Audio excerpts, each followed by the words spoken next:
তুমি আজকে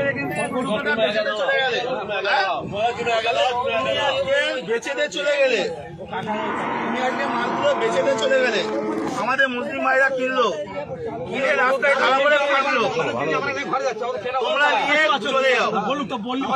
তোমরা কেন, তোমাদের তো মাথা, তোমরা কেন বিক্রি করতে তোমাদের মাথা হারানো, তোমাদের মাল কি আমরা কিনে ফাঁসবো?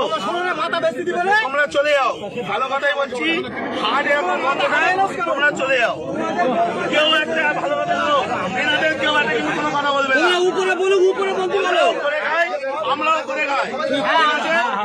এখন কথা হচ্ছে ওনাদের মাথা, ওনারা বেচে দিচ্ছে, আমাদের মুসলিম ভাইরা কিনছে, কিনে ফেসে যাচ্ছে, ওনারা টাকা টেনে বাড়ি চলে যাচ্ছে, আর কিন্তু ওনার সমস্যা নেই। সুতরাং কেউ একটা এদের কোনো কথা বলবে না, এনারাও করে খায়। কিন্তু তোমরা মানে কাকা নিয়ে বাড়ি চলে যাও। সরকার যতক্ষণ না নির্দেশ দিচ্ছে কি হবে, কেউ কোনো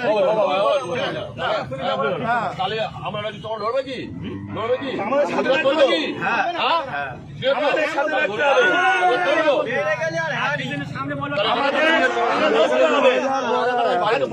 আজকে শোনো, আজকে ভারতবর্ষে এই গরু এক্সপোর্টে ইন্ডিয়ার দ্বিতীয় নম্বরে, আর আমরা আজকে করছি অত অপরাধ আমরা করে ফেলেছি।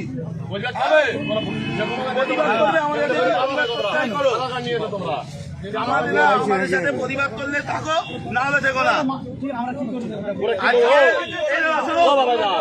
জানি না, আজকে এই মাংস, গরু মাংস বাইরের দেশে এক্সপোর্ট হচ্ছে, আমাদের ইন্ডিয়া দ্বিতীয় নম্বরে। আর আজকে আমরা অপরাধ করে ফেলেছি, এর জবাব কেউ দিতে পারবে?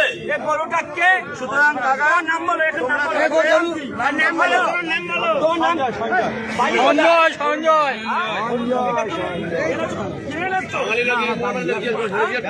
14 বছর বয়স হয়েছে, এটা 14 বছর বয়স হয়েছে, এরকম চলতে চলে তুমি এই কাজটা করলে কেন? তোমার কাজকে তো ঘোষণা হচ্ছে, আমরা